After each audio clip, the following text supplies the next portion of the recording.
你知道吗？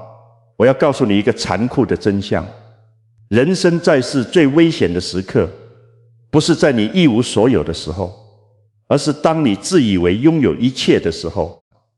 郭台铭就是那面最刺眼的镜子，他从板桥庙里穿拖鞋长大的穷孩子，到鸿海公司从10个人的小厂房起步，一路做到年营收超过6兆8千亿新台币的跨国帝国，员工超过100万人，全球每10只苹果手机7只出自他的工厂。2005年他首次登上台湾首富，此后多次蝉联。但他登上巅峰的那一天，面对记者的镜头，说了一句谁也没想到的话。他说：老天对我不公。全台湾最有财富的人说老天对他不公，为什么？因为每次他以为自己赢了命运，就亲手夺走他最宝贵的东西，不是1次，是4次。每一次都是用钱摆不平的厄运，每一次都精确地发生在他以为胜利的时刻。这不是巧合，我告诉你，这是因果律在运转。今天我要拆解郭台铭人生中4道命劫背后的业力账本，但听之前，你得先看清他站得有多高。不知道他爬得多险，你就感受不到那4刀有多猛。郭台铭出生在板桥，父亲是警察，家境清贫，退伍之后，他跟母亲借了20万新台币。母亲从标会里标出来的血汗钱，他把钱一分为2，一半结婚，一半创业，开了一间做黑白电视机旋钮的小工厂。合伙人一个接一个撑不住跑了，钱烧光了，公司快垮，换成别人早放弃了，他没有。他借了70万把股份全买下来，一个人扛苦到什么程度？每月15号发薪水，他14号就要把支票存进银行，因为隔天跳票违反票据法是要坐牢的。他甚至想好了，万一被抓进去，办公地点要设在土城，因为土城离看守所近，家人探监方便。这是他亲口说的，就靠这股劲。他看准个人电脑的新兴市场，比所有人早一步转型做连接器，然后进军深圳龙华厂区，从一个小厂扩张成一座城，有自己的医院、学校、超市。他拿下了苹果最核心的代工大单，华硕、辉达，全球顶尖科技巨头都要跟他合作。你口袋里的手机，你桌上的电脑，几乎都跟他的工厂有关。就这样，他从板桥庙里的穷小子，变成全世界科技业都要看他脸色的商业帝王。但就在他首次登顶首富的那一年，他遇上了今生第一个命劫，也是最痛的一个。第一次命劫是妻子林淑如的离世。林淑如不是普通女人，台北医学院药学系毕业的高材生。当年她选择嫁给郭台铭时，她只是个口袋里没钱的穷小子。旁人看不懂，但她看见了她骨子里的潜力和责任感。鸿海创立那一年是1974年，也是他们结婚的年份。从那一天起，林淑如就和鸿海绑在了一起。创业最苦那几年，郭台铭在外追订单，他在后管账撑家30年，他是最忠诚的幕后功臣。鸿海的成功有他一半，但大家记得的只有郭台铭的名字。2005年，林淑如确诊乳癌，她不肯做切除手术。那股执拗和当年选择嫁穷小子时一模一样。那年过年，郭台铭带全家去花莲，他知道妻子只剩几个月了，无能为力，只能陪她走最后的时光，让她开心。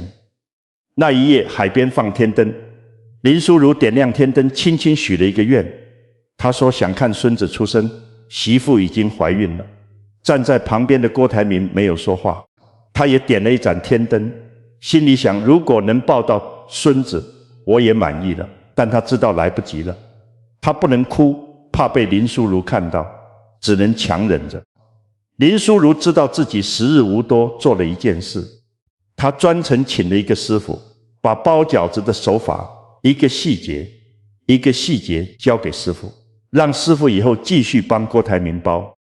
因为他知道郭台铭吃不惯外面的味道，他走之前心里想的还是他吃不吃得惯。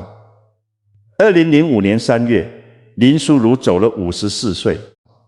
就在郭台铭登上台湾首富的那一天，他对着记者的镜头崩溃了，说了几个字：老天对我不公。他把30年的生命全押给了事业，事业给了他最高的回报，但陪伴家人这部分他一直在透支。他得到了财富，却失去了陪伴的时光。当他反应过来的时候，已经太迟了，功不能抵过。后来郭台铭把那个痛变成了150亿捐给台大医院，成立癌症研究中心。他说不希望再有人因为癌症失去最爱的人，但命运没有停下。第二次命劫指他商业帝国的命脉比他想象的更猛烈。1988年，郭台铭做了一个决定。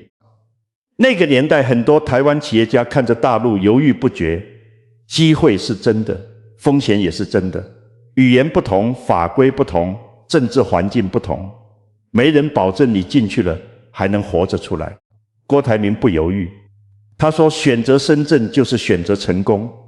他把工厂搬进去，把资金压进去，把鸿海最核心的生产能力全扎根在那片土地上。深圳龙华厂区不断扩大，自成一座城。郑州厂区成为全球最大的苹果手机组装基地，高峰时一天出货超过2000车次。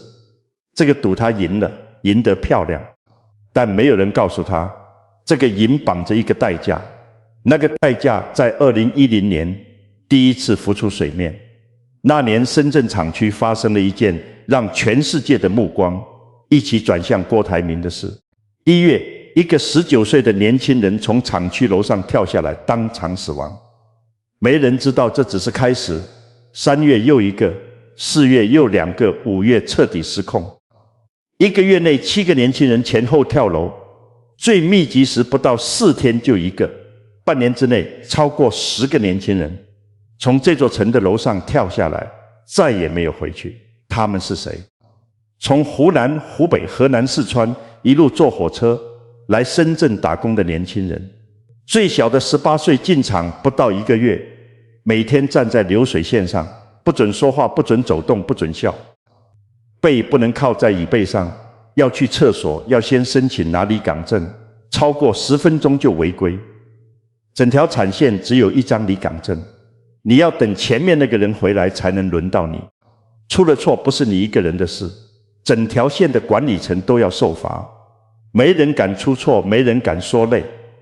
厂区里流传着郭台铭的一句话：走出实验室没有高科技，只有服从的纪律。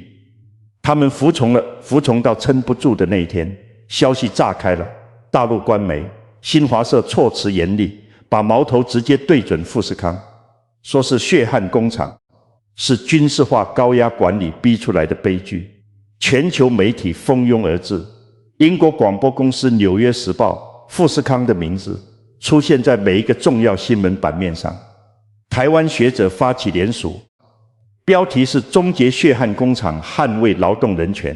苹果坐不住了，贾伯斯亲自过问，宣布对富士康展开独立调查。郭台铭的最大客户开始审查他。那个时候的郭台铭站在什么位置？他是全台湾最有钱的人，是全球最大代工帝国的掌舵者，是苹果最重要的合作伙伴。但在那个当下，他被全世界的舆论钉在了耻辱柱上，他的帝国声誉命悬一线。他飞到深圳亲自站出来，面对媒体事鞠躬道歉。他说他很自责，他宣布员工加薪3成，在所有宿舍楼加装防护网，引进心理医生，开放全球媒体入场参观。他做了所有他能做的事。风波压下去了，订单还在，苹果还在，帝国还在转。外面的世界很快就忘记了那些名字，但因果没有忘记。这一劫的业力残酷在于，他没有想过要伤害任何人，但那些人命就是从他的帝国里消失的。他建起的那座城压垮了在里面喘息的人。他不是凶手，但他是那个重量的来源。你的存在有多大，你带出来的连锁反应就有多重。这些因种下的业力，后来以另一种方式回来了。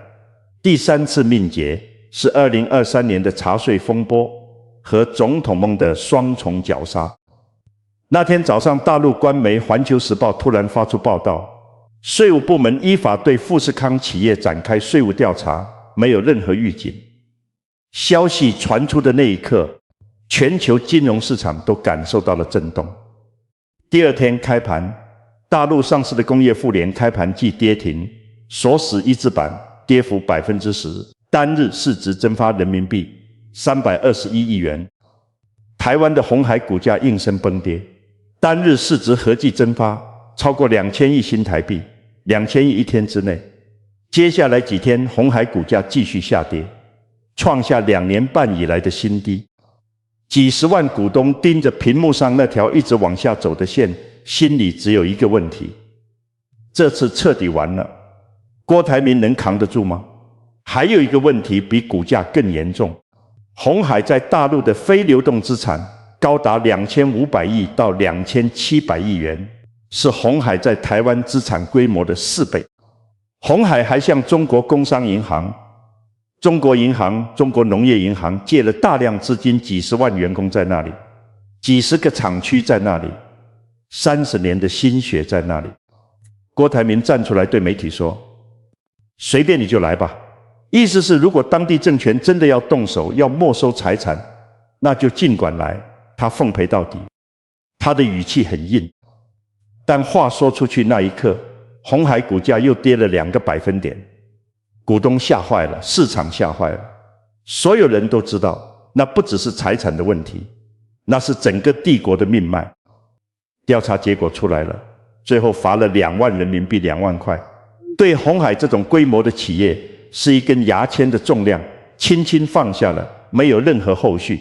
但就是这个轻轻放下，比任何重罚都更让人不寒而栗。这是一个警告，一个下马威，他在告诉你，我们随时可以动你，但小子你运气好，我们暂时选择不动，你懂就好。刀悬在那里，不是刀，是警告你，站得越大，你的软肋就越多。不是因为你做错了，是因为你依赖的东西越多，别人能掐住你的地方就越多。郭台铭的软肋就是那片他亲手选择的土地，但他没有倒下。茶税风波后，他还面临另一个执念，跟了他60年放不下的执念。郭台铭小学时写过一篇作文，他要当总统同学笑，他给他取外号叫锅盖，说他很会吹牛。他没有生气，因为他觉得那不是吹牛，但这个念头他压在心里，压了60年。2019年第一次机会来了，国民党初选他进去了，声势很旺，很多人觉得他真有机会。但党内的算计比商场更黑暗，初选结果出来，党征召了韩国瑜，不是他。他退出了说支持党的决定，说以大局为重，说得很好听。但60年的梦不是一句支持党的决定能压下去的。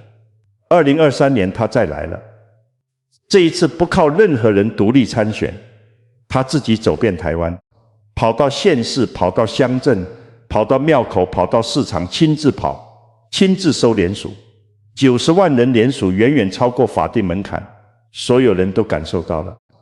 这一次他是真的要去了。2023年11月23日晚上，台北君悦酒店全程电视直播，全台湾的人都坐在荧幕前，看着郭台铭、柯文哲、侯友宜3个人坐进同一个房间，但侯友宜带来了2个人，马英九和朱立伦。郭台铭没有料到，他说这2个人是不速之客。5个人坐在那里谈，桌面上说的是大局，是台湾，是人民。桌面下算的是各自的筹码，各自的底线，各自不让的那道线。1个小时、2个小时、3个小时谈不拢。然后侯友宜做了一件事，他在所有镜头面前，当着全台湾直播的观众，念出了柯文哲发给他的简讯。简讯说，郭台铭需要找一个理由退选。郭台铭就坐在那里，听着这条简讯，一个字一个字，从侯友宜嘴里念出来，全台湾都在看那一刻，他的脸上是什么表情，没人说得清楚。但那个房间里所有人都知道，这场谈判结束了，3个人走出酒店，没有联合声明，没有握手，只有沉默。第二天是登记的最后一天，柯文哲去了，侯友宜去了，郭台铭没有去，他坐在办公室里登记截止的时间一分一分的过去。团队里有人劝他继续选，说现在退会被政治追杀，但也有人说对岸那只手已经伸进来了。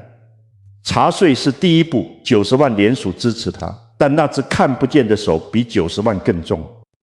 中午他按下发送说，人退志不退，选择成全。就这样60年的执念，第二次站在那扇门口，第二次亲手把自己推了出来。从小学种下的执念跟了他60年，执念本身就是业力，你越执着，那个业力就越重。他追着你，逼着你，让你在最不该冒进的时候偏偏冲出去。他冲了2次，2次都在门口被推出来。命里没有的，强求只是消耗，这是执念业力的果报。第4次命劫是最后一刀，也是他最没有准备的一刀。郭台铭这辈子买的第一架私人飞机，不是为了排场，不是为面子，是为了一个人，他的弟弟郭台成，2兄弟相差11岁，从小是哥哥背着弟弟长大的板桥庙里的日子，共同的童年，共同的清苦，共同的起点。鸿海做大之后，郭台铭把弟弟放在最核心的位置培养。外界问过他，谁是他心目中唯一的接班人？他的回答只有一个名字。郭台成2005年底，郭台成确诊血癌，就在林书儒走后不到1年，需要去北京治疗。但那时台湾到大陆没有直航，必须经香港转机。对一个正在化疗、身体极度虚弱的病人来说，每一次长途转机都是多一份消耗，多一份风险。郭台铭想了一个办法，买飞机，让弟弟躺在飞机上直接飞过去，不用在机场转来转去，不用等待，不用折腾。从台湾到北京来来回回，他飞了40趟，不是出差，不是开会，不是签合约，是陪着弟弟去看病，带着他在治疗的路上来回奔波。那个时候的郭台铭是台湾最忙的商人之一，多少事情要处理，多少决策要拍板，多少人在等他。但他把这一趟一趟全部给了一件事。2007年郭台成走了，走在哥哥的怀里，家人都围在身边。小时候是哥哥背着他长大的，几十年后他走的那一刻，是躺在哥哥怀里的，从背上到怀里。兄弟俩兜了一辈子，那架飞机还在，后来继续飞。但每次看到他，他心里在想什么，没有人知道。这一劫没有恶因，只有天命。他飞了40趟，做了他能做的全部。但有些东西不在人的掌控里，他买得起飞机，买不回弟弟的命。尽人事听天命，这6个字是这一劫唯一的答案，也是最深的功课。你能掌控的拼尽全力，你掌控不了的放手。这条线是每个人这辈子都要学会画清楚的。4道命劫讲完，还要讲3则因果规律，因为天道从来不只算一面账。第一个规律，你亏欠的早晚要还。有一种业力是亏欠种下的，你有没有这样的经验？有一个人一直在你身边默默付出，默默等你，你知道他在，你觉得他会一直在，所以你从来不急。你告诉自己，等我忙完这一阵，等我做完这件事，等我达到那个目标，我就会回头好好陪他。但你一直没有回头，不是你不爱他，是你太习惯他在了，习惯到忘记有一天他可能不在。缘聚缘散皆有定数，你以为还有时间，其实那个时间正在一分一分流走。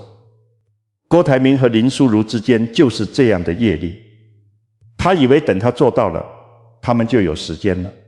但林书儒没有等到那一天。你身边有没有你一直在亏欠的人？也许是你的父母，他们一天天老去，你看着他们的背影越来越弯，但你告诉自己，等我稳定了，等我有钱了，就带他们去旅行。但等你真的稳定了，他们可能已经走不动了。也许是你的伴侣，他陪你走过最艰难的那些年，在你什么都没有的时候选择了你，但你成功之后，他反而离你越来越远，因为你的心早就不在他身上了。也许是你自己，你为了别人的期待活了几十年，从来没有认真问过自己真正想要什么。亏欠这件事，业力从不放过，你欠了早晚要还。不是别人来向你讨，是生命本身用另一种方式把账单送到你面前。怎么化？趁还有时间把亏欠还清。今天打一个电话给你很久没联络的父母，就是还一点业力。今晚早一点回家陪伴你的另一半，就是还一点业力。今天对自己说一句，我已经够好了，就是还一点业力。业力是一点一点积累的，也是一点一点化解的。第二个规律，你以为的侥幸，只是业力还没到时候。有一种人做了一些不该做的事，但没有立刻受到惩罚，于是他以为自己逃过去了，觉得因果这种事不一定是真的，觉得聪明人可以算计、走捷径、占便宜而不用付代价，这是最危险的误解。你做的每一件事业力都记着，只是还没到结果的时机。有些业力几个月就结果，有些几年，有些几十年，你看不到不代表不存在。你有没有见过这样的人？年轻时靠手段赚钱，日子过得很好，甚至洋洋得意，但到了中年身体出了问题，或者家里出事，或者生意突然垮了，旁人看不明白，觉得运气太差，但你了解他的过去，就会发现那些年种下的因开始结果了。业力不是及时的惩罚，它是一个记账系统。你每做一件事，账本上就多一笔记录，等到时机成熟，果报自然出现，不多不少，分毫不差。所以最愚蠢的事情不是做错事被抓到，而是做了错事，以为没人知道，然后继续做。每一次你侥幸逃过，只是业力在等待更合适的时机。怎么面对停止种恶因？过去的账还是要还，但你可以从现在开始不再增加恶业，用善因去抵消一部分恶业，真心忏悔，真正改变业力是可以转化的。第三个规律，善因不嫌小，恶因不嫌微。很多人觉得因果是大事才算数，小事不重要。比如偶尔说一句谎话没什么大不了，偶尔占一点小便宜不算什么，偶尔对人说一句刻薄话又不是大事。但业力的运作从不只算大账，他把每一笔小账都记得清清楚楚。今天对一个陌生人说了一句好话，让他心里温暖了一下，这是善因。今天在路上看到一个老人跌倒，停下来扶了一把，这是善因。今天对一个正在难过的朋友花了10分钟，认真听他说话，这是善因。反过来，今天在背后说了一个人的坏话，让他名誉受损，这是恶因。今天因为心情不好，对孩子发了脾气，让他心里受了伤，这是恶因。业力不分大小，只分善恶。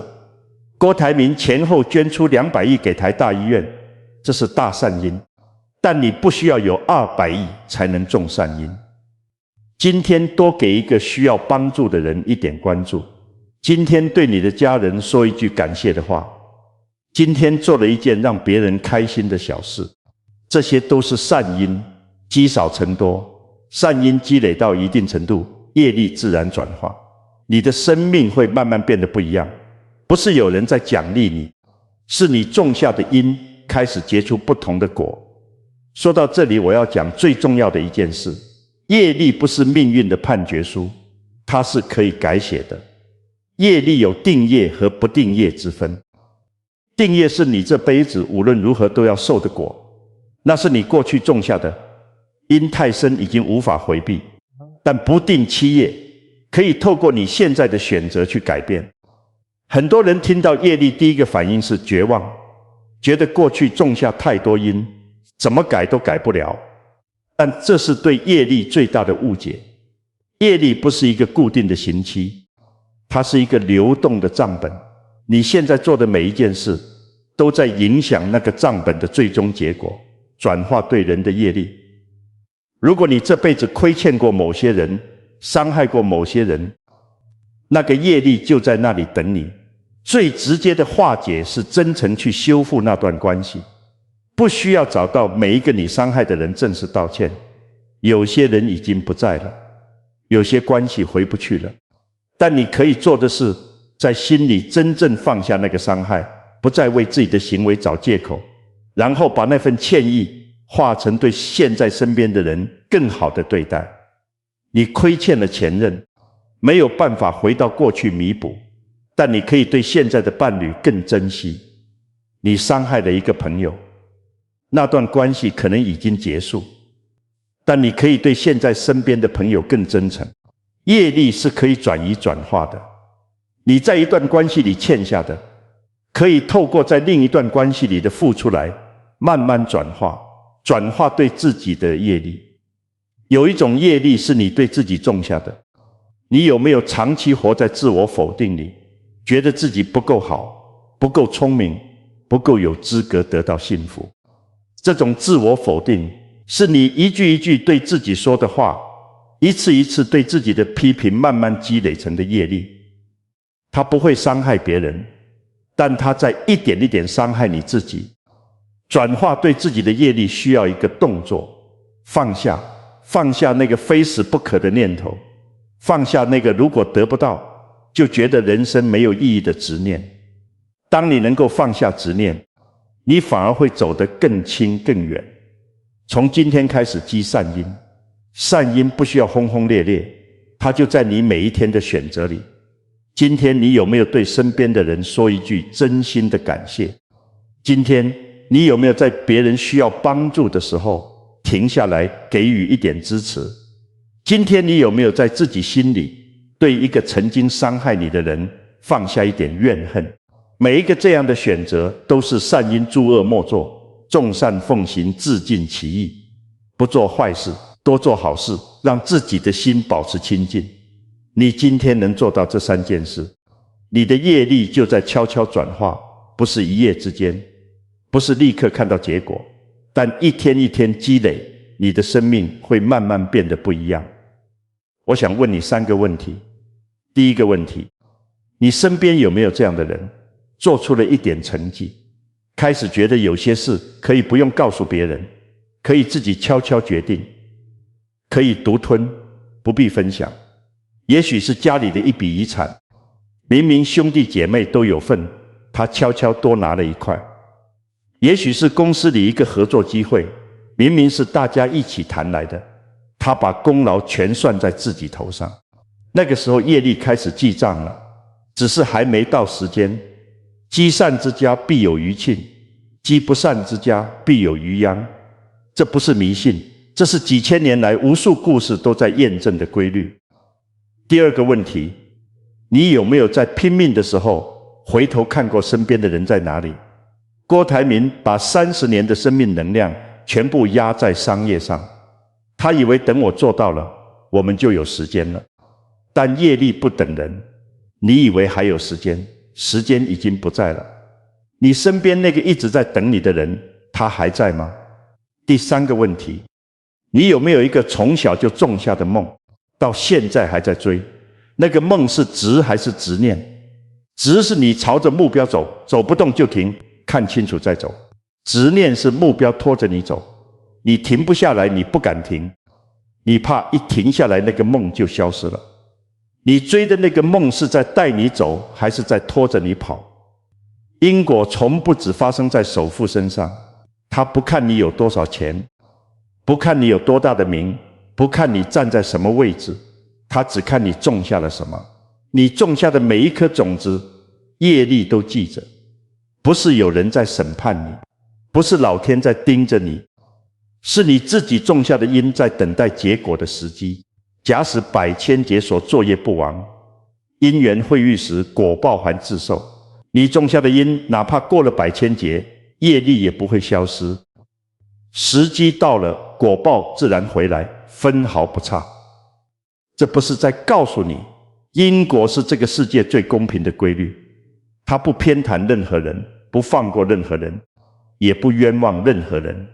郭台铭得到了他种下的果，你我也一样。问题是很多人不知道自己在种什么。林书如走之前把包饺子的手艺传给了师父，怕他吃不惯外面的味道。那个味道他后来还吃得到吗？郭台城走之前在哥哥的怀里那40趟飞行，载着一个哥哥的心飞过海峡，那条路他后来还飞过吗？你今天找到回家的路了吗？因果不是用来吓人的，因果是用来提醒你的。它提醒你，你的每一个选择都有重量。你对人好，那个好会回来；你亏欠了人，那个亏欠早晚要还。